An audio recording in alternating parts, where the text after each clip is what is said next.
Hi, it's Dr. Pryor, and today we are going to be talking about prunes. And yes, many of you know that prunes can be used for constipation. And why is that?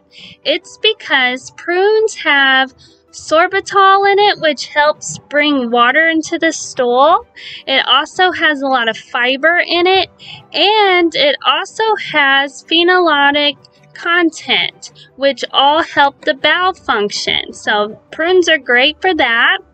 Prunes have also been shown to help the bones in postmenopausal women and also the bones of people who are exposed to radiation. So that's like airline crews and astronauts and even people who take radiation, imaging. Yeah.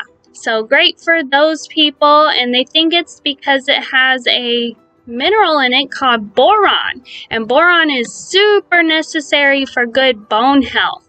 So great for bones. Now, what else?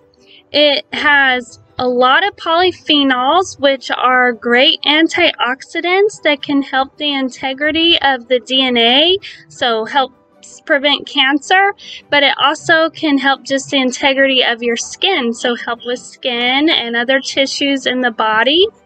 And research has also shown that prunes can lower your total and your LDL cholesterol, and that's probably due to its high fiber content, so very good for people with that problem. And it also has been shown to help lower blood pressure, and they think it's because it has a high potassium content. And yes, a lot of people who have high blood pressure are low in potassium because a lot of vegetables and fruits are high in potassium, and many Americans don't eat enough vegetables and fruits. So yeah, the recommendation is to eat 5 or 6 prunes about 2 to 3 times a week.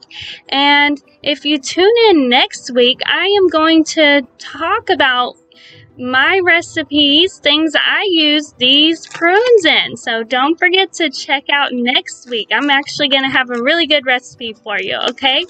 But I love you guys, and that's all this video is about.